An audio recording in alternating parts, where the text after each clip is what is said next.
Hey everybody, it's GauntletX, and welcome back to another premiere draft of Modern Horizons 3. Without further ado, let's get into the pack 1 pick 1. Got a very interesting rare here. You need double colorless to cast this thing, but there's a lot of colorless producing lands in the format. All of the common versions of like Evolving Wilds and Terramorphic Expanse, these little fetch lands that pull out a basic, they do tap for a colorless until you sacrifice them, so you can work towards playing this, especially if you are in an Eldrazi deck that can spit out Eldrazi spawn tokens, and it seems pretty powerful and pretty flexible if you can cast it. That is the big hurdle to jump through, but being able to get two of these abilities makes it pretty worth the mana cost, so I think I'll try out this Kozilek's command thing here, see if we can build a fun little colorless-based Eldrazi deck.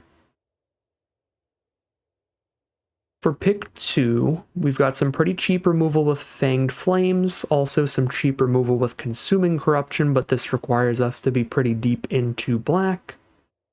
There's Ajani Fells the Godsire. This is big removal for big creatures, but you can get a 2-for-1 removal spell out of it. You exile their cards so they can't do any graveyard recursion, and you get a little Vigilant Cat Warrior. So you are up a card there. I like all these removal spells as options for sure. I don't think any of the other cards are that great to take over removal, unless we want to just immediately start with a landscape to go with our Kozilek's command. But I think we can start with some solid removal here.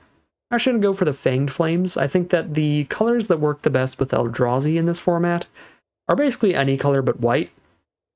So out of the non-white removal spells, Fanged Flames is the most flexible, because we don't have to be super heavy into black like we do for Consuming Corruption. But red, green, and blue are like the #1 Eldrazi colors in the set. Pick number 3, there's another Ajani Fells the Godsire. We've also got another landscape. There's a Cranial Ram, which is fun if you want to go for Rakdos Artifact aggro. Actually a very powerful card if you're quite aggressive. So that's kind of interesting to me after a Fanged Flames. Obviously it doesn't go with our first pick of Kozilek's command, but goes pretty well with the Flames here. I don't think there's anything else looking that powerful. I might want to try the Artifact deck. I haven't gotten to play that at all in the early access event or anything. It seems like a pretty powerful archetype if it is open. Pick 4, another landscape towards Eldrazi, but we haven't really seen any good Eldrazi spells or Eldrazi spawn producers or anything like that. So we just take the pretty efficient black removal spell with Wither and Bloom. This has a lot of really good synergy in the format because there's plenty of cards that trigger whenever a +1/+1 counter is put onto them. So particularly in green-black, it's really, really good. But even if we're in Rakdos, we might have 1 or 2 cards out of black that get a trigger when we put a +1/+1 counter on them, making this kind of a 2-for-1 removal spell at that point. So take that over the Wormcoil Larva, sorry. Deleted one of those letters there. Pick 5, well there we go. Refurbished Familiar I think is going to be one of the most important commons for a Rakdos artifact build. You do want to have some artifacts that are cheaper than it so you can cast it for 3 or less mana, but then it's a 2-for-1 making your opponent discard a card and slamming a flying threat onto the board. It's obviously an artifact, which is an important card type for that archetype, and super importantly, it has flying, so it's an evasive threat to slam your Cranial Rams and so forth onto. So I'll take the Refurbished Familiar here, and I'm pretty happy I didn't really commit to Eldrazi so far, because it just doesn't look like there's great options towards that, but we are seeing decent stuff for Rakdos artifacts. Pick 6, well there's our first pretty decent option for an Eldrazi deck, the Skittering Precursor. But we also have another Refurbished Familiar, which seems excellent, or a Frognir Enforcer, which is very flexible. Cast it as a very cheap 2/2 or a very cheap 4/4. Honestly, I think I like Familiar better, but that card's very cool as well. Pick 7, here we go. Super aggressive 2-drop with the Smelted Charge Bug, and Rakdos is just wide open. We've also got a Molten Gatekeeper, which would be very solid in the deck, and another Refurbished Familiar. So Rakdos Artifacts looks like a really good spot to be, but I'm going to go for the Charge Bug here. It's going to help curve out and give us more of those cheaper artifacts to play before our Refurbished Familiars start hitting the board. And this just makes it so it's really hard for our opponent to block well, and here's another Smelted Charge Bug towards that. Don't mind if I do. Shattered Landscape would also be very reasonable. Or a Mandibular Kite if we wanted to play some weird hybrid, trying to play all three colors, but it is a more aggressive archetype, so it wants to splash a little less often than decks that have a lot of good late game plays, because you need to play all your cards out on curve to get the most value out of aggressive spells. It's harder to do that when you have to play a bunch of fetch lands that are going to make some of your sources hit the board tapped. I guess we'll take Conduit Goblin here for Boros aggro as a backup, because the two Smelted Charge Bugs and the Fanged Flames both work excellently in either Rakdos Artifact aggro or Boros Energy aggro. So we'll have that as our backup plan. Accursed Marauder is fine, because we can just sack a small creature to kill an Eldrazi in the right matchup, and in the wrong matchup it's usually still just okay. It's got a pretty high ceiling though, when your opponent's trying to play big Eldrazi. Pick 11. Serena of Glory is probably fine. Play a creature with haste in the late game if we need to. Boggart Trawler is also fine. It's a pretty filler creature, but you get to play it over a land if you have enough flip lands like that. I think Arena of Glory is cooler, and it adds a rare to our collection. Alright, Mogmob is probably too hard to cast, but we'll see. And for pack 2, pick 1, we have another Refurbished Familiar, competing with basically nothing. There's a Siege Smash for pretty filler combat trick. Split Second helps us a lot, though. It's a combat trick your opponent can't respond to with any small removal. Like if they have a 3 damage burn spell to use on your 2/2 before this resolves, that's too bad. It's going to be 4 toughness before you can even cast your removal spell. Little things like that help it out, but it's still pretty narrow. And then the Fledgling Dragon's really whatever. Has no synergy towards an artifact deck. Take the Familiar. Pack 2, pick 2, a second Cranial Ram. This is probably like the most important card at this point, since we already have 3 Refurbished Familiars. It's an excellent, excellent card to buff up any of our creatures when we have pretty much all artifact creatures in the deck. But it's particularly great on those flying Refurbished Familiars. Pyretic Rebirth looks cool though, right? Return an artifact or creature from grave to hand, deal damage equal to its mana value to a creature planeswalker. That's solid. Little 2-for-1 removal spell. Yeah, that looks fine. Wormcoil Larva's fine. It's a little slow for how aggressive Rakdos wants to be, but splitting into multiple creatures is great. The Pyro Surfer is just a nice generic aggro card, but I think Cranial Ram has a really high ceiling for this archetype.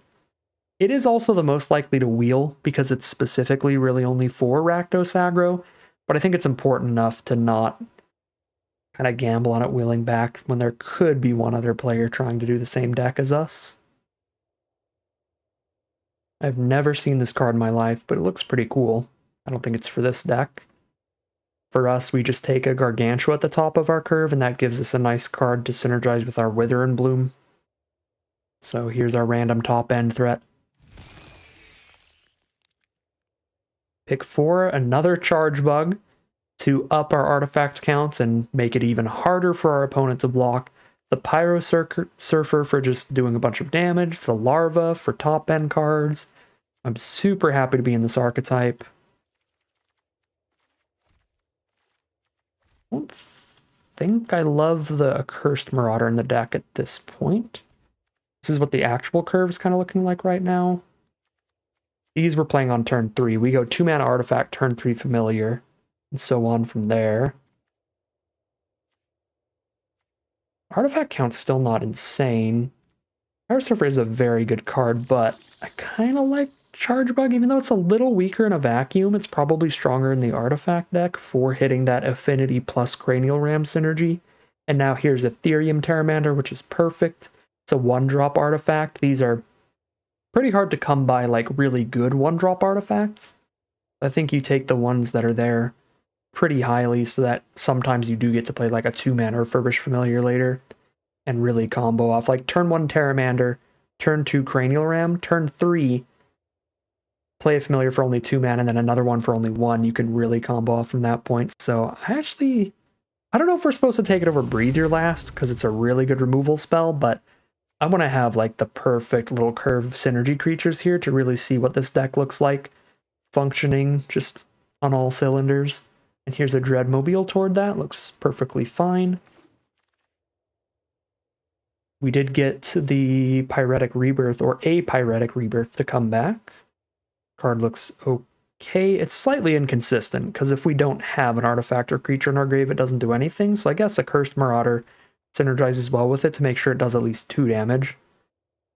But it does still seem like a pretty good late game spell. Probably better than Simulacrum, although that is another 1-drop artifact, which is real tempting. I'm actually going to go Simulacrum here, and maybe we can wheel the other copy of Pyretic Rebirth. I feel like it's the kind of card we really don't want to have multiple copies of, because if we have 2 Pyretic Rebirths in the same hand, we're going to be playing a really slow game plan. Do we take the Rakdos fixing over the Accursed Marauder here? Maybe so, but I'm going to go Accursed Marauder since we're planning on maybe wheeling another Pyretic Rebirth. I don't remember if it was this pick or if it was pack 1 or pack 2. If it was pack 1, it did not wheel. I think it was pack 2. Yeah, it was pack 2. There we go. We got the Pyretic Rebirth back. So we do get to try that out with double Marauder to make sure we have something in grave. Make it a little more consistent. Get rid of this mob. Looks like a nice streamlined aggro deck, which is my cup of tea.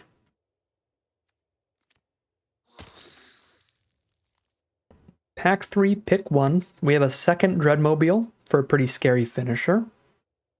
If your opponent is low enough on life, it's just really hard for them to not block this, because it's always threatening. It's like, well, I could sacrifice my entire board to deal lethal damage to you if your opponent's at like 7 or less later in the game. So it kind of forces some blocks and stuff. I feel like Molten Gatekeeper is just really good for this deck, though. Ping our opponent every time we play any creature, plus we unearth it for more damage later. I mean, just really good for any aggro deck. Transmogrant is a decent 1-drop, but kind of similar to Simulacrum, where it's like, yeah, it's kind of filler. The biggest thing that's really nice about it is the fact that it is a 1-drop.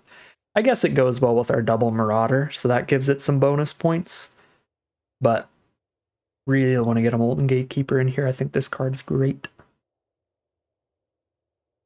Doesn't look like we got anything here, pack 3, pick 2. When we can try to finish somebody off with 4 damage from the Ember Mage. We could play the Skittering Precursor just as a 3/3 menace, just for something that's hard to block. I don't think we're a good quest for the Necropolis deck, though. We'd be 100% relying on our opponents having good cards in grave. So I'll just take the Precursor. A little Menacer. Also gives us some spawns if we're doing Accursed Marauder things, or if we grab any fetch lands. It'll spit spawn tokens out when we do that as well. Pack 3, pick 3. This is a 5-mana 5/3 trample haste if we get some colorless sources in the deck, which looks pretty unlikely right now. It actually doesn't look that good. I guess we can play this over a mountain, and maybe there's going to be some point where shutting off non-flying blockers just kills our opponent. And then it's like, okay, well, that was better than having a 17th basic in the deck. I guess we roll with that. I don't think I have enough counters for Nesting Grounds, but I could be wrong on that. I've got Terramander, which adapts for a bunch of counters. Got 1 counter on the Vampire. I could keep moving the 1 Vampire counter to something else and then readapting the Vampire, which is cute. Counters on Gargantua and Dreadmobile. Yeah, I think I'm a little low for Nesting Grounds. Lethal Throwdown looks decent in the deck. We've got a lot of little cheap expendable creatures to use as sacrifice fodder. Chthonian Nightmare is cool.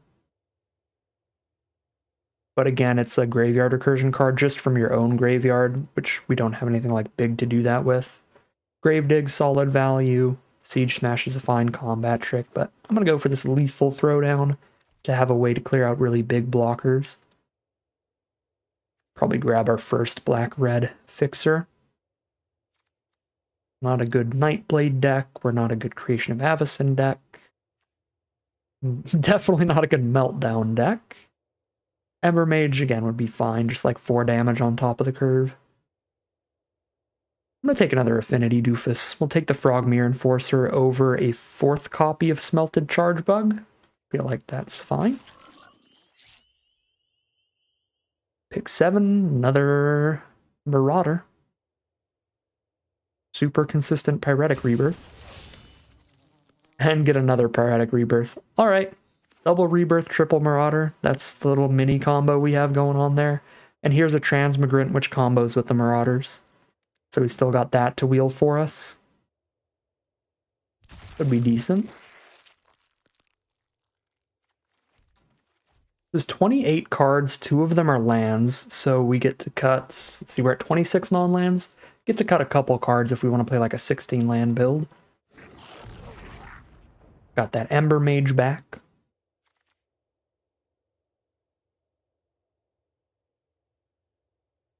I don't think I'm going to play Void Pouncer or Dream Drinker Vampire, but those are the only on-color cards, so I'll take the Void Pouncer, but I'm just going to slam it on the sideboard.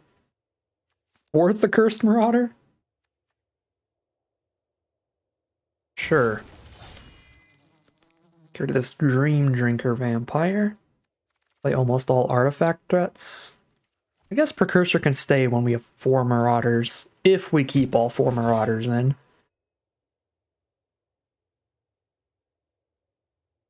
Get real funky with it. I guess Sundering Eruption's another land. So we're already on 17 lands right now. If I cut a land, because Sundering Eruption is one of the flip cards that I think is a land like 90% of the time. It's such a narrow spell. So it's basically just our 19th land. This is not a deck that needs to hit high mana values, so I'm not really worried about using flip cards as mana screw prevention, because we're just not going to get mana screwed that much with the curve being so low. Just use it as flood prevention, where we cut 1 land for that 1 flip card. This is 17 lands, 3 cuts. We could drop the Ember Mage as a big 6 drop here. 4 Accursed Marauder still feels like a bit much. The cards we have to combo with them are the Precursor, the double Pyretic Rebirth, and the Transmigrant. See, I don't have like incredible combos with them or anything. I feel like I could cut one of these Marauders and one of these Marauder synergy pieces, and like the Ember Mage. We'd call it a deck there pretty easily. Or end a land and be on a 16 land build.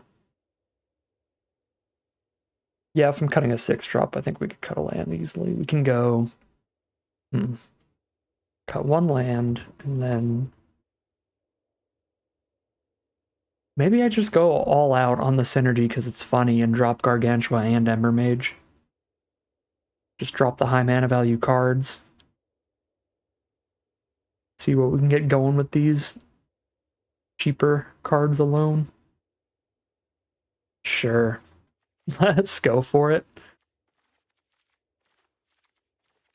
How much Marauder into Rebirth value can we get? Yeah. It's like a very, very interesting one. 0 rares. All synergy Rakdos artifact aggro. Double check our mana base real quick. 16 black cards, 12 red. Nothing needs double black or double red unless we're trying to cast 2 spells of 1 color in 1 turn, which can happen. Sometimes we'll want to like unearth a Gatekeeper and cast a red spell in the same turn. Sometimes we'll want to unearth a Transmigrant and cast a black spell. So I think we want close to even but slightly leaning on black, it looks like. So 7 black sources, 7 red sources, 1 of each. The Eruption is basically an 8th red source though, so we actually drop 1 of those for 1 of the swamps, and now we have 8 black sources and 7 red, with 1 of each in the deck as well. 1 of whichever one we need. Track that for. That looks good to me, and we will call it a deck here. Alright, here's a look at the final deck list for today. We're on a very synergy-driven Rakdos aggro deck. So we don't have very many rares or mythics here. What we do have instead is a bunch of cards that work really well together. We've got tons of artifact creatures here. They're going to make it so we can cast Refurbished Familiars and Frogmere Enforcers for super cheap, but they're also going to make it so that Cranial Rams can provide a ridiculous amount of damage and try to just get our opponents killed real quickly.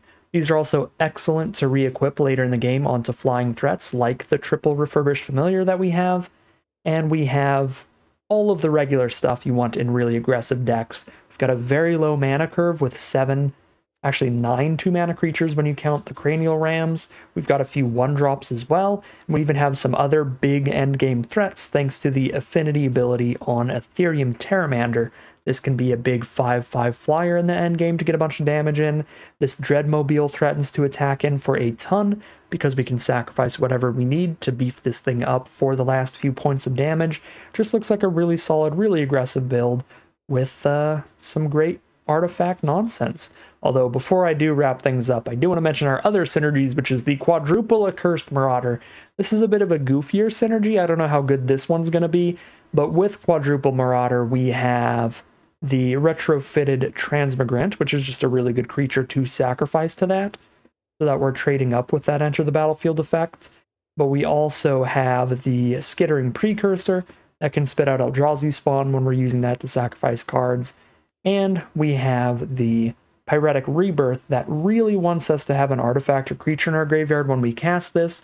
The Accursed Marauder is the most consistent way to do that. That way, even if we're not trading creatures off during combat, we'll at least have a 2-drop creature in grave to use this to pick that up, shoot a 2 toughness creature of our opponents, and then recast the Marauder later to make them sack another card. So, seems like some decent little just backup synergies there with the Marauder combos. So it's a pretty interesting one and a pretty sweet looking aggro deck, but we'll see how it all plays out for us as we head into the gameplay. Alright, here we are for game 1 on the draw. Pretty nice hand here. We have tons of 2-drops to choose from. Our opponent is also aggressive, starting with a Reckless Pyro Surfer that can buff the whole board whenever they landfall. Then they attack and give every other attacking creature +1/+0. Being on the draw here, we're kind of by default on the defensive. I might just Accursed Marauder trade into this thing because it's threatening so much random damage otherwise. And this also works well with our Pyretic Rebirth. Now we know there's something in the grave, guaranteed. So we can shoot another 2 toughness creature of our opponents when we pick up our Accursed Marauder. Alright, they did not have a follow-up 3-drop here. So, World's Smallest Cranial Ram, or just a little Charge Bug to roll out with. We could Dreadmobile for mana efficiency, and then we could just crew it next turn. Yeah, that's fine. Get rid of the Summoning Sickness to crew in a Menacing Attacker next turn. Seems decent. Thriving Skyclaw has arrived. Top deck land would be beautiful, and we got it. Let's just kill that thing. Get rid of the big flyer before it gets any counters on it.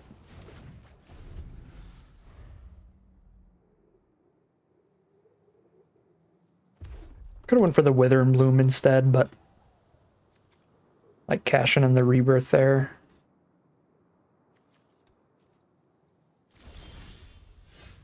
Ooh. Okay, so 5 mana. I can play Cranial Ram and Charge Bug and Refurbished Familiar. Yeah, that's kind of ridiculous. Let's not exert here though, right? Don't really need to haste anybody out right now. So, Cranial Ram. Melted Charge Bug.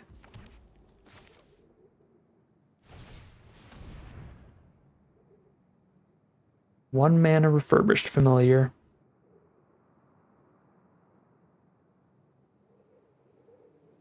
Unless they use removal or a counterspell in response to the Charge Bug.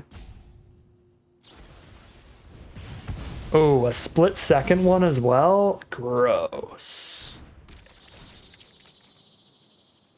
Well, that's rough. This card is actually really good against our deck. It's basically just 2 mana destroy target permanent with split second, so I can't respond to it. That's filthy. Well, that's disappointing. A real good card to have main deck against us. Brutal.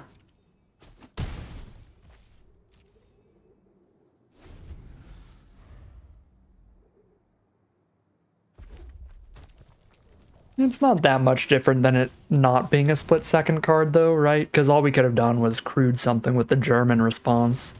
We would just have an untapped charge bug right now, which isn't that relevant anyway. Okay, another charge bug now.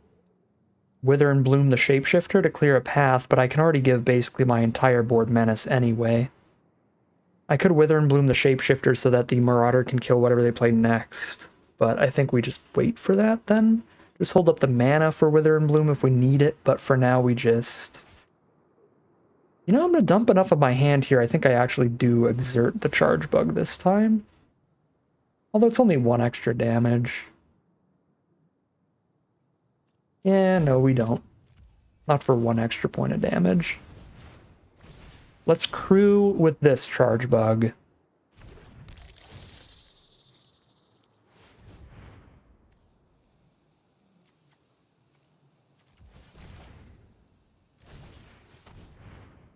I guess I could have went weird with the mana and... Oh, hold up. You can give 2 things haste off of this. We could have given Charge Bug and Familiar haste. Come to think of it, right? If I cast Familiar for 2 mana instead of just 1. So if I sequenced it Familiar first and then Charge Bug, and did not hold up Wither and Bloom mana, we could have had both with haste instead. Probably would have been worth it. Alright, so they discarded an Eldrazi Ravager, so if they have 2 Eldrazi on the board at some point, they can put that back in their hand. Let's just make that not a thing. Then save the Marauder because it can kill something bigger.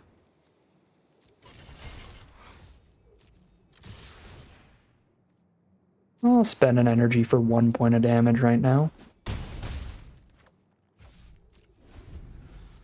I've got enough energy to spare.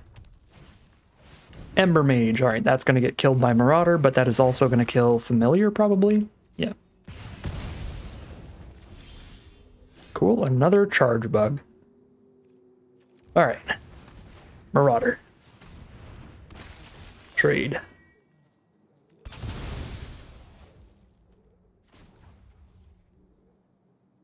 Well, now if I exert, I'm just giving haste to the thing I'm going to crew Dreadmobile with anyway. So let's just hold the 1 mana up to sacrifice something in response to them using removal. That feels better. Looks like we got a lock on the game here. This is looking good. Sure, we'll have the charge bugs help each other out. Charge bugs are hanging out, they're best buddies.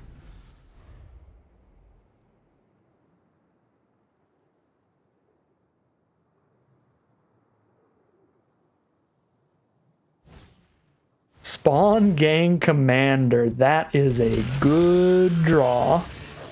They don't actually have a natural colorless source, but that still gives them the Eldrazi they need to put their big 6/6 Annihilator thing back in their hand.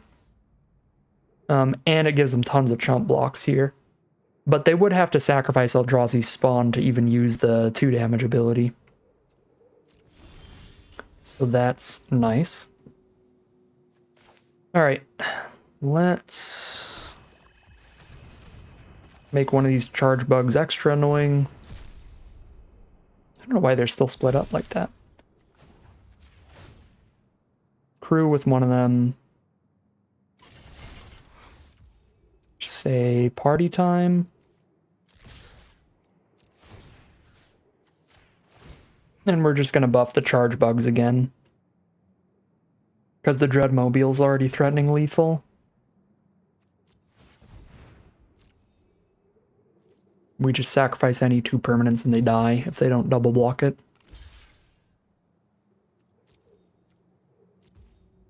Okay, this is all acceptable on board. I don't sack anything unless they do enough sacking to kill something. And they are not going to do that. They're just going to get the 6/6 back to hand.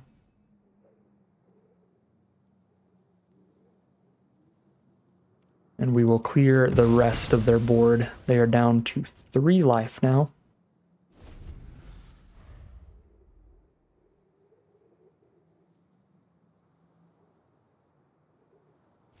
Alright, we find the victory there. Solid stuff from just a giant board of menacing threats. Very, very solid stuff from the deck. A little bit of learning for future games. Mainly the Arena of Glory play there that I missed. That this can give haste to multiple creature spells, actually. So we probably missed damage a couple turns with this. I mean, I guess we could only have done the exert thing one time, and then it would have still been tapped the next turn. But yeah, you can technically give 2 different creatures haste off this card, and that's very important to keep in mind. That would have led to a pretty big damage turn, hasting out the familiar and the charge bug together. So definitely good to keep in mind in the future, but we do start things off 1-0, heading into game 2. Alright, here we are for game 2. This is a pretty slow hand for our deck. The Rebirth isn't actually doing anything unless they kill one of our charge bugs. And the charge bugs, as we saw last game, don't actually do that much damage just like together. We do want to menace like another threat alongside them ideally. I don't know if it's to the point where I'm going to mulligan this, because I mean the mana's good and we are starting the rollout turn 2, turn 3, turn 4. But I'm not super into it.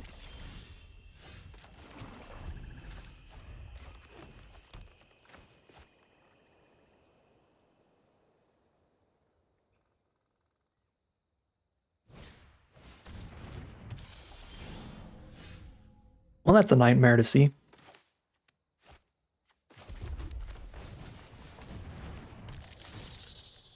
Our opponent starts with Fanatic of Ronus, which gives them 1 green mana no matter what, and if they get a power 4 or greater creature on board, it gives them 4 green mana.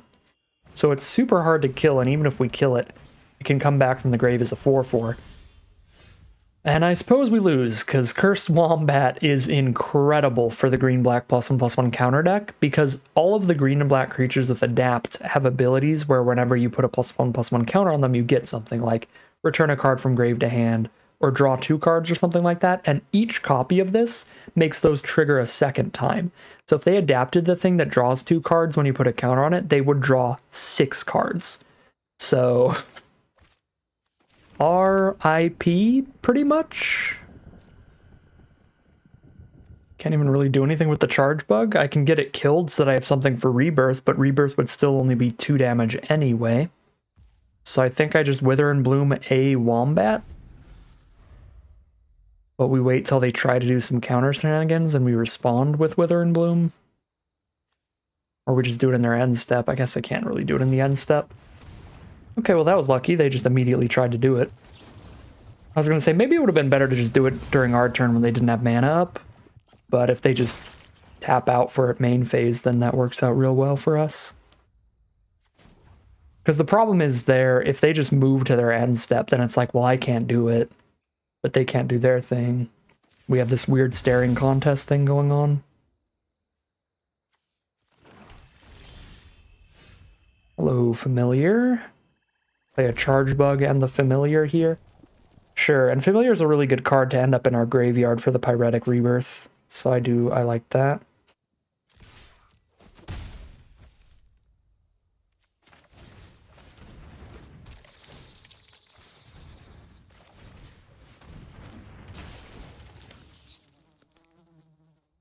Not only will Familiar deal 4 damage when I pick it up with Rebirth, but it's also going to be another 2-for-1, make our opponent discard another card while we get a flying threat on board.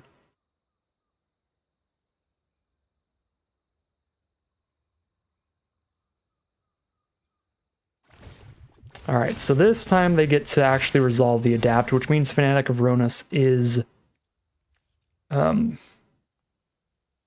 tapping for 4 green mana. And we're getting beaten down by a 5-power creature, so this is pretty bad. Well, shutting off all blockers on a future turn might be something. But right now it's literally nothing. Maybe I'm supposed to just hold up Rebirth. I hit for 1 more damage if I don't hold up Rebirth, but if my opponent doesn't use a removal spell, then Rebirth isn't doing anything at all anyway. I think I just hit for 1 more damage here. When I've got so much mana, I can still just Rebirth and recast Familiar in the same turn in the future. And we cash in this energy. Gotta try to race before they do anything crazy, because they're about to do something real crazy with that Fanatic of Ronus tapping for quadruple green. A very fancy sound you have, Spy Master's Vault. Ooh, whenever one or more +1/+1 counters are put on the vault, they get an additional. That's funny that it does it on all the lands as well. Alright, so that vampire is just immediately a 4/3 lifelink. Lifelink being the really bad part for us. An Eldrazi Repurposer.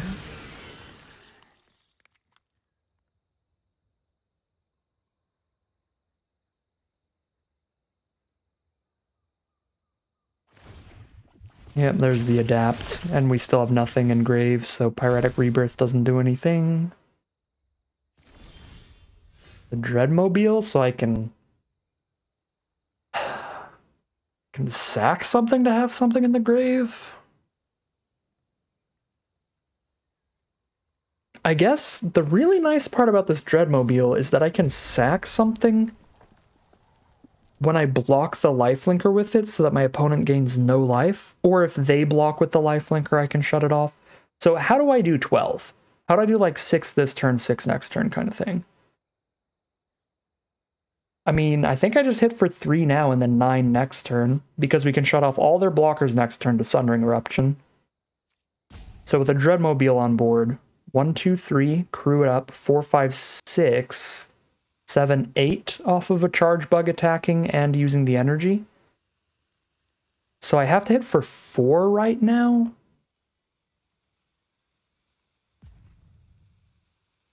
But then I also have to, like, sack something to the Dreadmobile.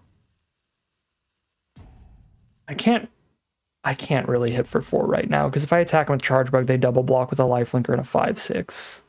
And I have to sack it immediately to Mobile. Well, I guess sacking it immediately to the Mobile makes the Mobile hit a little harder next turn as well.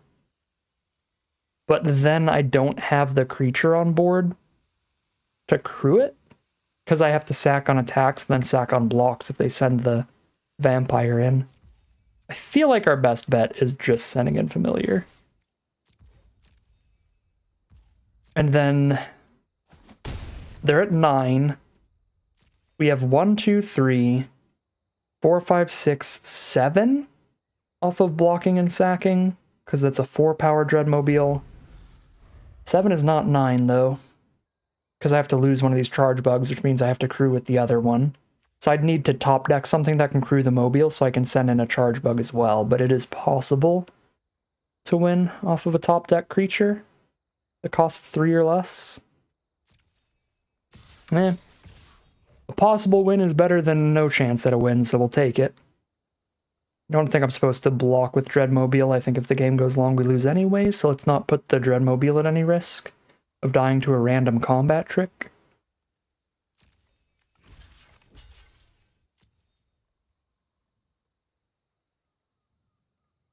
We just try to get the cheese lethal.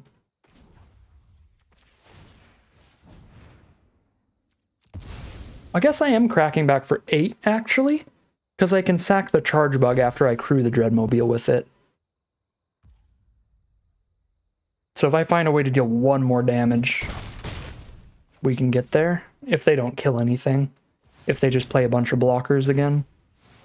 That's a bunch of blockers. Oh no, if they cast a creature with mana value 7 or more, they gain a bunch of life, so hopefully not that. I guess they don't have enough mana because those spawn are summoning sick? Oh no, they do have enough if they sack them. But that is not 7 or more mana. Okay, if we top deck like any creature, they're dead. Any creature that costs 3 or less, but I think basically all the creatures in our deck do cost 3 or less. Let's see. So crew, attack for 4, 5, 6, 7. Well, crew, shut off blockers, attack for 4, 5, 6, 7. But I sack the charge bug as well to attack for 8. It's gonna be 8 out of 9. We have to be able to crew with not the charge bug. Fanged Flames does not do it. That's a removal spell. And not a creature. 1 damage off.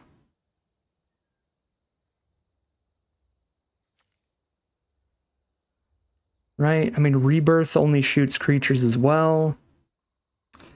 What a bummer. Maybe there was somewhere to find 1 extra point of damage earlier.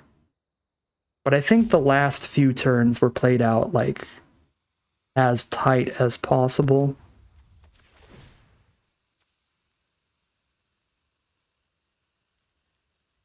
Another attacking creatures can kill. Shut off all blockers. Yeah, no, it's just more damage to crew the Dreadmobile. It just straight up is.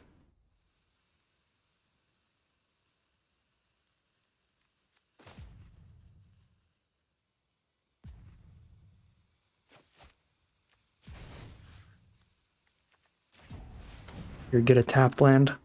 I could target my own if I want, but it doesn't really matter. And if I target my own, I might time out because my rope is so small.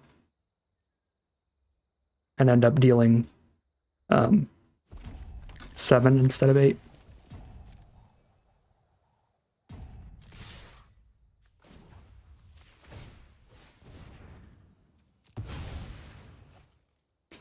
It's so disappointing. Well, I tried my hardest. Got real close, but no cigar. 1-1 heading into game 3. Alright, here we are for game 3. I think the lack of our second color mana makes this unkeepable.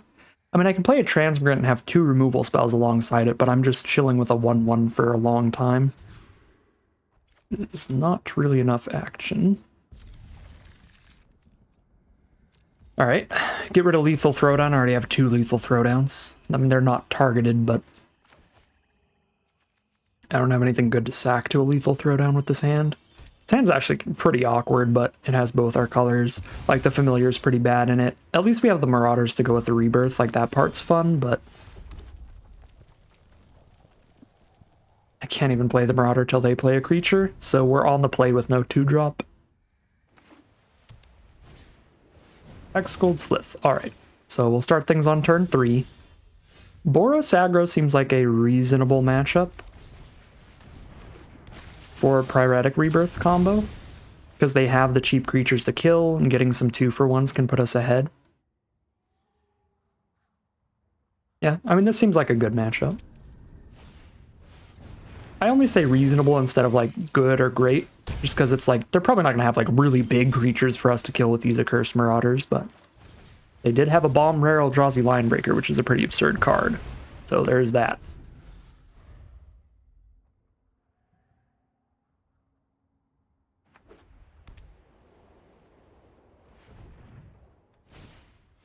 Skittering Precursor. And Mandibular Kites. Okay. Ram and Charge Bug, or kill the Germ, and that's it. Let's go Ram and Charge Bug.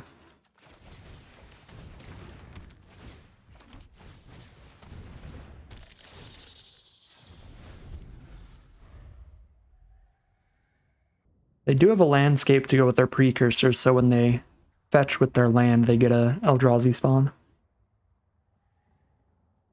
Pretty cute combo.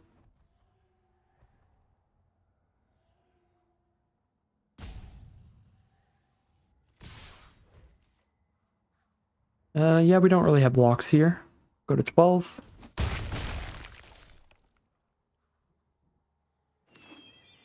Oh god, double landscape with the precursor? We are not breaking through the spawn tokens. Pretty annoying.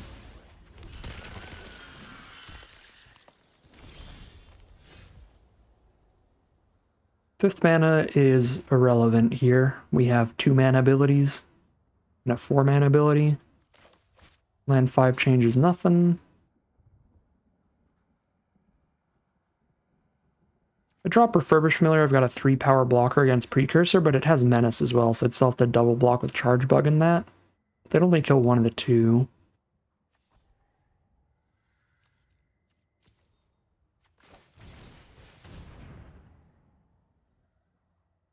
I think we have to be on just straight up blocks at this point.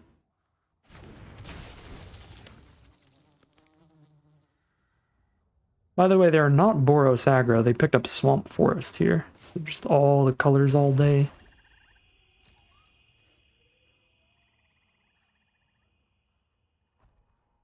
I mean, Insane Menace on a 3-1, make it a 4-power attacker is huge.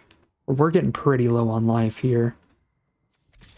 Yeah. I feel like we're literally only making 1 block anyway. And it's a double block on Precursor. It's just so easy for that to fall flat. If they just removal spell our Germ Token or our Cranial Ram, then our 1 block is completely gone anyway. Or they play that bomb.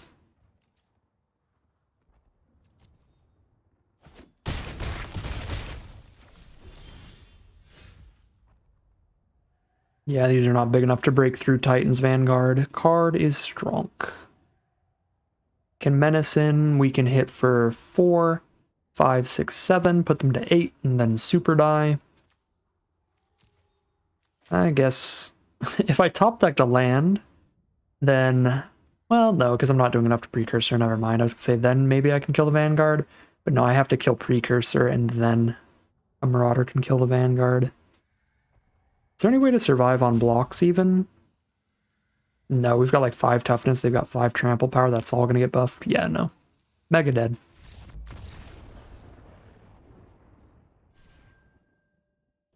It's mulligan. Oh, not like this.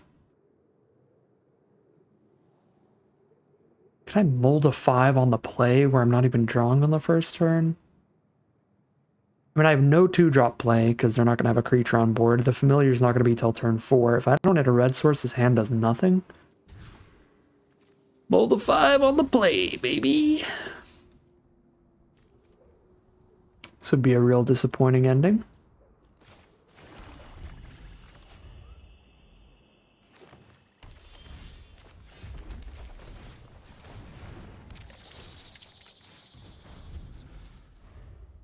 We kept Charge Bug, Land, Land, because all 3 of these are castable off of just 2 lands, as long as I've got the artifacts for the Familiars. I mean, this looks like an okay matchup, but starting on a Multi-5 on the play makes it a pretty bad one. Green-White is a somewhat aggressive deck. They got a lot of auras and stuff.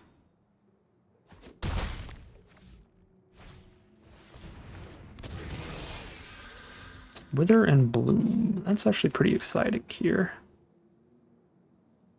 Shuts them off from blocking at all, because all our cards are Menace. Is that better than playing a Familiar and a Simulacrum right now? Probably not. I think getting a Flyer out here is real good.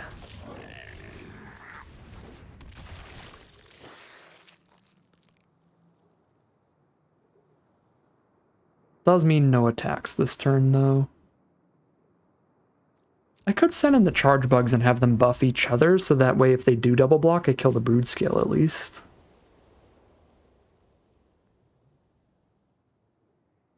But unfortunately, they hit their land. They also kept a 2-lander. But they hit the land, so now they can adapt the Brood Scale to get an Eldrazi spawn to be even better at blocking Menace. Oh, I guess they could have adapted that without the land. Never mind. It's a 2-mana ability. But now they're very much set up to cast some bigger spells.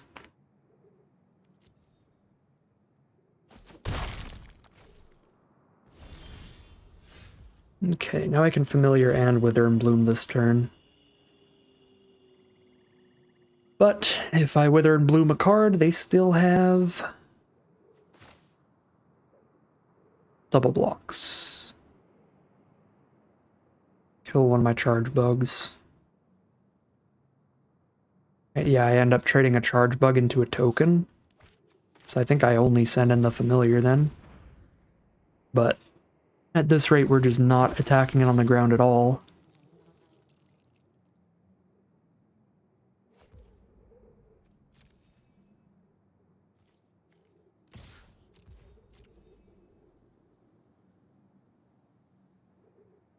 Gotta find like a Cranial Ram or something.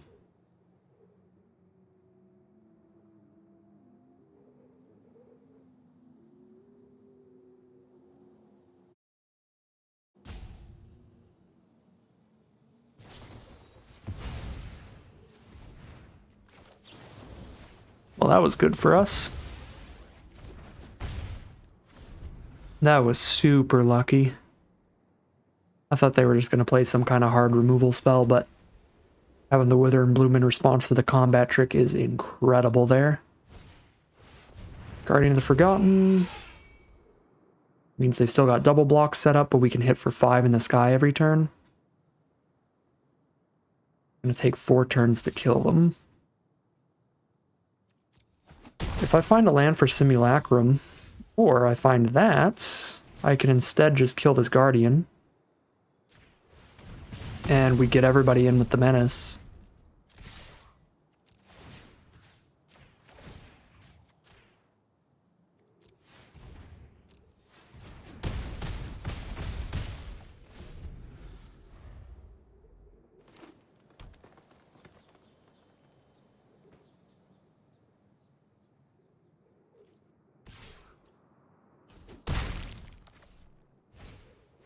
There's Rose-Caught Knights. They can block 1 Menace card.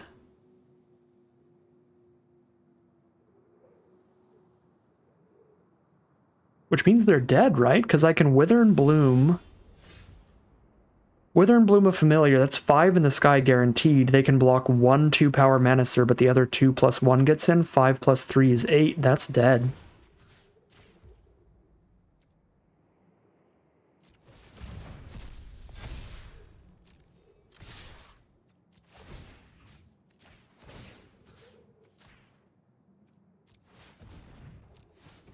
They block 1 2-power Menacer and take 8.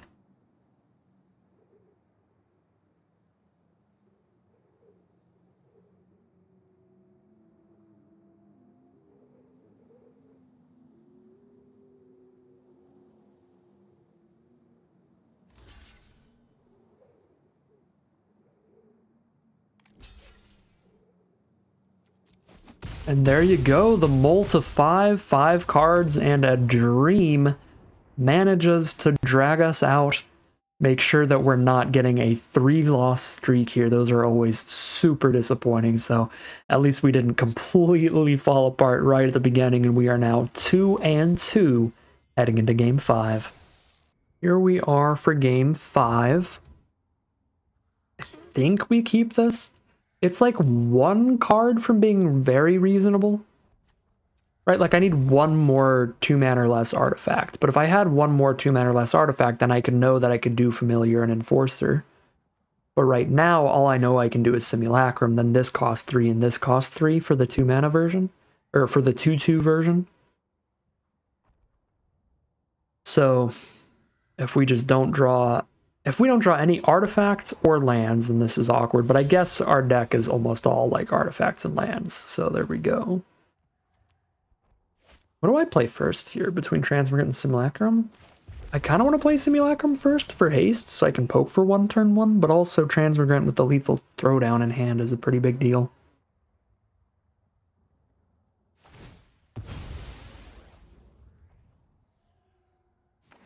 Oh, we'll go for the haste here. I guess if I went Transmigrant first... Well, no, neither of these are going to cost 1 mana next turn. Never mind. I was going to say that I could cast the Familiar plus the Simulacrum turn 2, but that's not true. Makes all their colorless creatures and colorless spells better. Yeah, we just trade into that. Just Marauder that thing. I think I have to sack Marauder just because I need more artifacts on the board.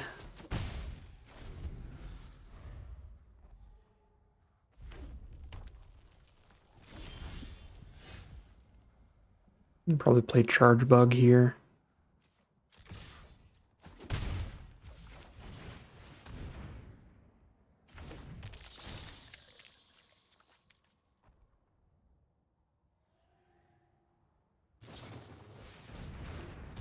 Still an artifact permanent. That's the important part for us.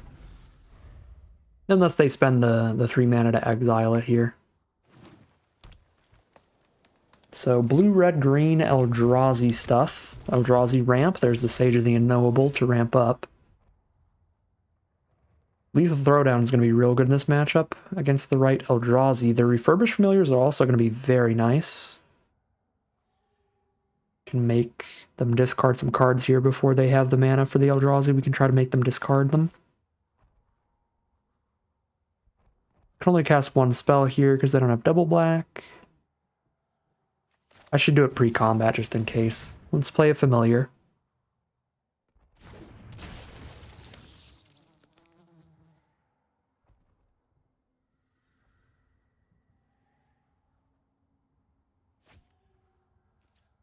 Oh, that's a very good card to discard. I forgot Deep Analysis was reprinted in this format. Excellent, excellent card, and they gave it the best artwork. 4 mana to draw 2, and then another 2 mana to draw another 2. Gotta pay 3 life to flash it back, but it's still really nice. 2 mana, draw 2, pay 3 from the grave. There they go.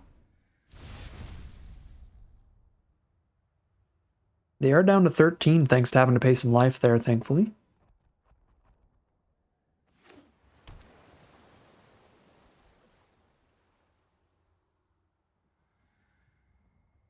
Having that much card draw, though, does mean the familiars are going to be weaker.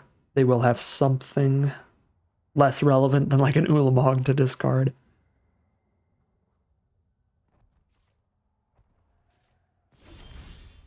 Dreadmobile, I cannot afford you, buddy. You are cool, though. Just cast another familiar here. Should I do it pre-combat? I feel like it's pretty unlikely that they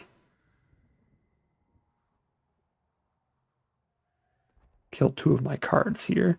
They might just be on the plan of, like, exiling my utter-ended creature, in which case I could just throw down their Sage and draw a card. It's kind of cool, because I can do that and still play Frogmere Enforcer for the turn. Although if they respond to me playing Frogmere Enforcer by doing that, that'd be bad.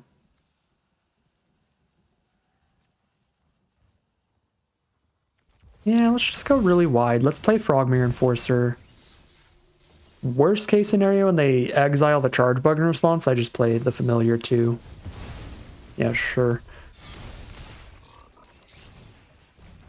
We jam in for damage.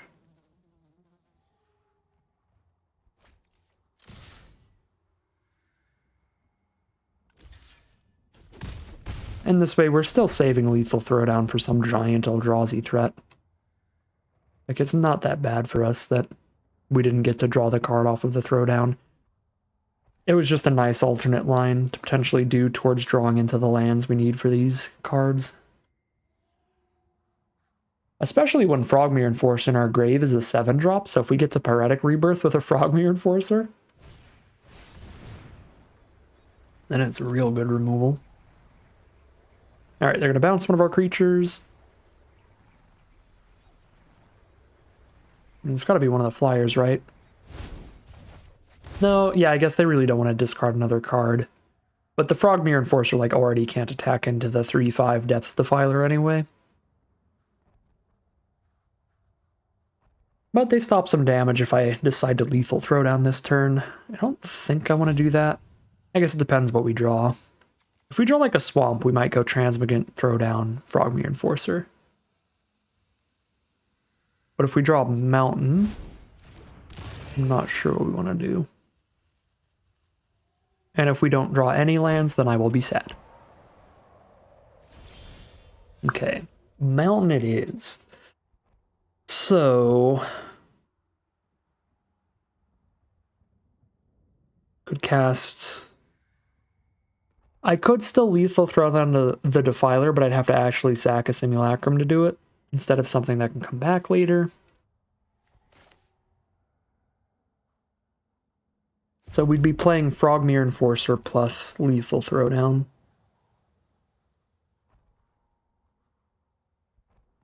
I feel like they're just going to play something bigger than a 3/5 soon enough anyway, and I'm only getting 1 more damage in this turn if I cleared this out of the way, like if I sacked Frogmere Enforcer to the Lethal Throwdown. I think I'm just going to play a Dreadmobile and have a menacing threat, just try to get more evasive threats exclusively. All the stuff that's hard to block.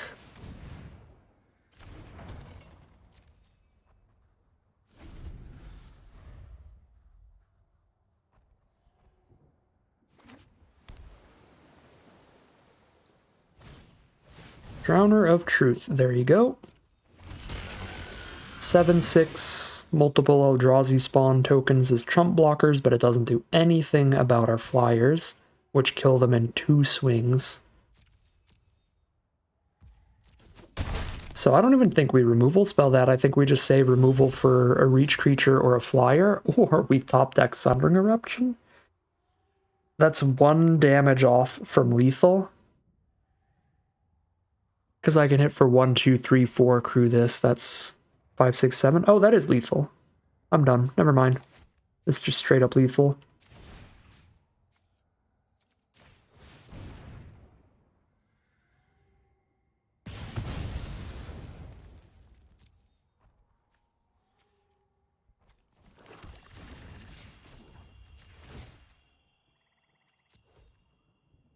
That's 7 damage.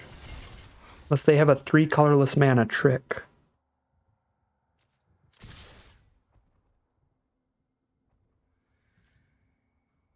Alright. Pretty big overperformer to Sundering Eruption.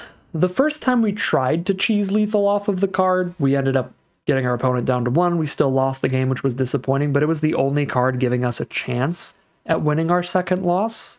So that was already kind of exciting. And then it actually just random insta-lethal this game. So really good stuff from this. Running this over our 16th land, I think, is what we did. It has put in some work for us, and we are now 3-2. At least a nice 50-50 average record as the worst case scenario out of this draft. But we'll see how many games we can keep winning. Maybe we'll get a nice multiple win streak in response to our couple losses in a row at the start. We'll see. We are now 3-2 heading into game 6. This is the best hand we've had in a while. First hand I've just been like, yep, snap keep. So I'm pretty happy with that. We are on the draw, but we have Terramander into Chargebug into Gatekeeper, which looks pretty excellent to me.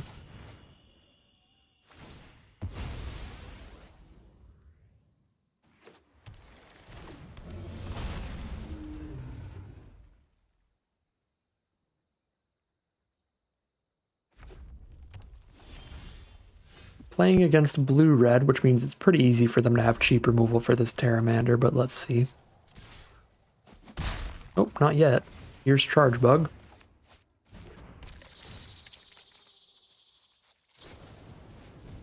They're going to use the removal on Chargebug? Sure. That way they have no energy left behind. I don't hate that at all. One of my other threats already has Menace anyway. Ooh, I do hate Junk Diver. Put a roadblock in the way of my Terramander? That's rude. Probably supposed to get the Menacer out, right? Feel like I should get Menace on the board, even though I do want a lot of artifacts on board. I need a ton to afford the adapt here. Well, I guess I don't, right? Because it's 7 mana maximum, and I already have 5 lands in hand.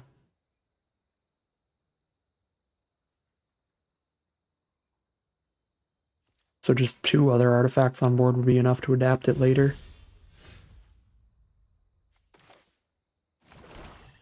Alright, I could rebirth and kill the Junk Diver before there's an artifact in their grave.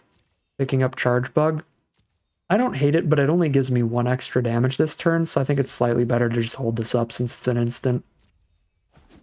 Hold it up for later, see if they do anything. Utter insignificance. Alright, sure. Could respond to that, or I could wait until their next end step in case they play a better 2 toughness or less creature to kill with the rebirth. I'll just hold off here.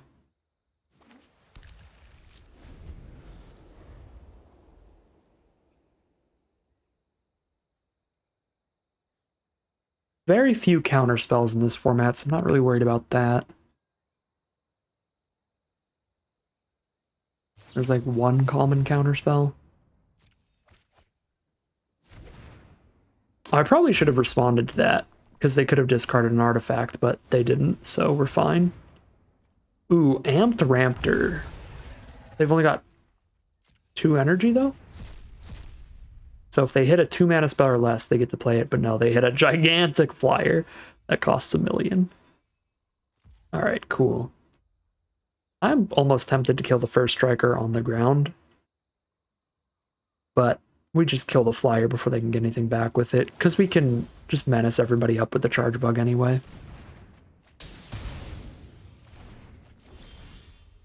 Cool.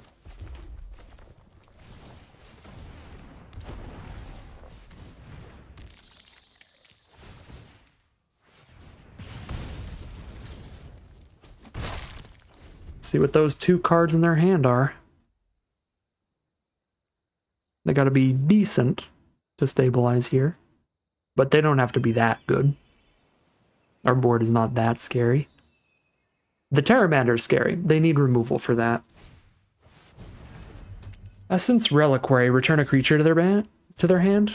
Return a permanent to their hand, so they can recast it and spin the wheel again. 4 energy this time, and they hit a spell there. Very nice. Okay. How much does this cost me right now? Cost modified 5 mana. So if I Frogmere for 4, it still costs 4 mana. I can't do both in one turn. It's definitely better to just do the Pteramander thing here. Send in a Gatekeeper. This is instant speed as well. Yeah, Gatekeeper and Pteramander are attacking great already. They just take the trade there. Sure. Just jamming for 5.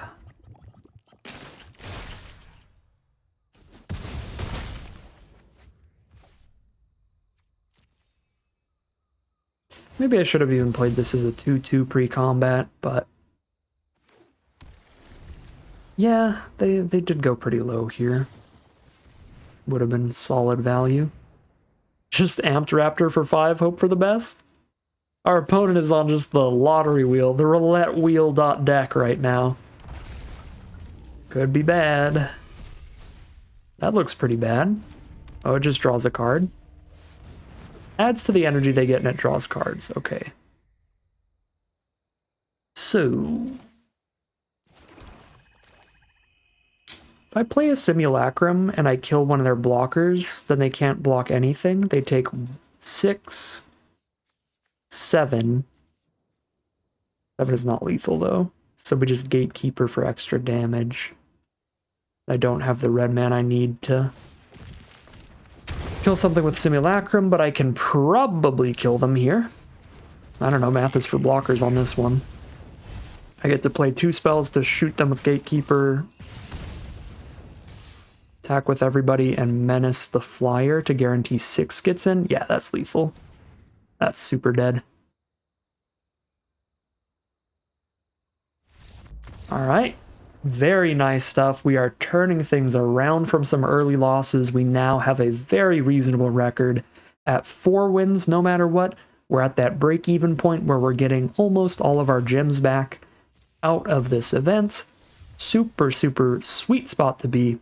But we're just going to keep rolling with it and take it as far as we can as we head into Game 7. Alright, here we are for Game 7. Like the charge bug into familiar stuff. Marauder's probably been the biggest underperformer. Our Marauder combo nonsense has not been particularly consistent or good. It was okay once or twice, but it's also looked pretty bad a few times. No! Up deck the 1-drop turn 2. That's fine, we can play it alongside familiar next turn. Still be mana efficient there. Marionette Apprentice, that's like 1,000,000 blockers. 2 is 1,000,000, right? Pretty annoying. I mean, I've got triple Marauder, I can just deal with that thing. I really don't mind that, because it's gonna keep making us lose life on everything they have dying. Plus, playing a Marauder now is gonna lead into future Marauders, killing more of their stuff. I think we care so much about artifacts that we just have Marauder sack itself. Even though Simulacrum doesn't attack in this turn. Well, actually it does with Charge Bug. Never mind. Sure.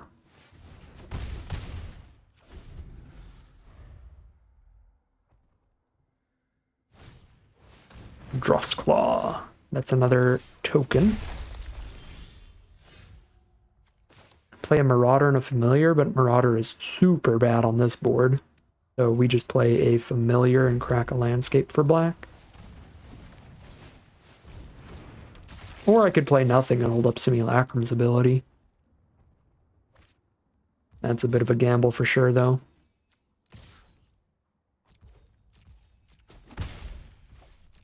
Alright, our opponent kept a mono-colored 2-lander in their blue-black deck. They're not getting super punished right now, though, because our curve is not that aggressive. And it looks like they had a bunch of black spells in the hand, which definitely makes that make more sense, for sure. Now they've got a real good card to sack to Marauder, so... A Cursed Marauder looks like complete garbage this game, honestly. I mean, it killed Apprentice, but this copy looks horrible against Transmigrant.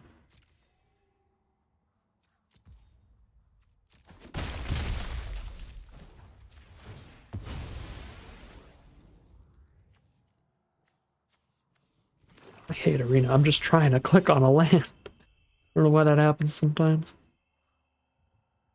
Well, I mean, obviously I don't want to Wither and Bloom at Transmigrant, but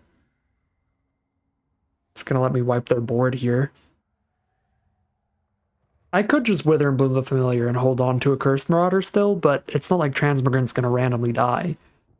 That's always just going to be what dies to a Cursed Marauder. I can never change that.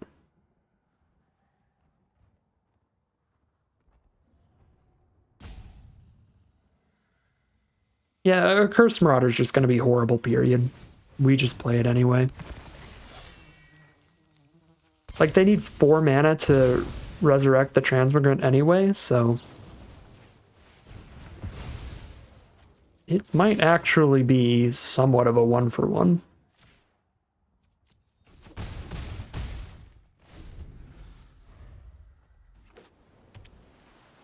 They found the blue source. Ooh, life gain removal is gross against aggro. And so it is gross against us.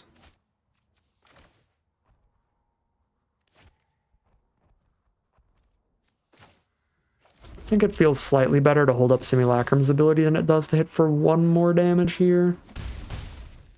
So I'm 1 land draw away from doing both. Uh-oh. They hit Runner Runner, Island Island.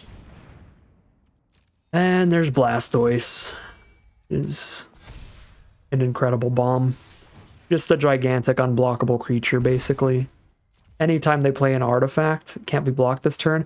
A giant unblockable hexproof creature, because Ward 4 is insane. We have to spend 4 additional mana to target it, and every artifact they play makes it bigger and unblockable for the turn. So the hand was too slow, and we die to bomb. Is, I believe, where we're at here.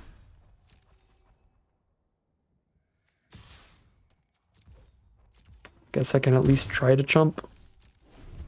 They don't get to play an artifact here. There's an artifact. And it's an artifact where if I kill it, they just make Blastoise even bigger.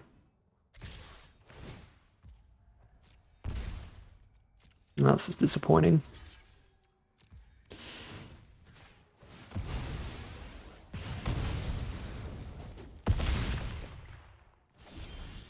Alright. Get bombed, nerd. Even if they don't play an artifact, we chump, take 4. Actually 5, because the Draw's Claw too. Risky keep from our opponent works out super well, as we flood in the end with not enough early aggro to really threaten them. Huge, huge, huge underperformer going to a Cursed Marauder in that game in particular, but really in the draft in the whole, or as a whole.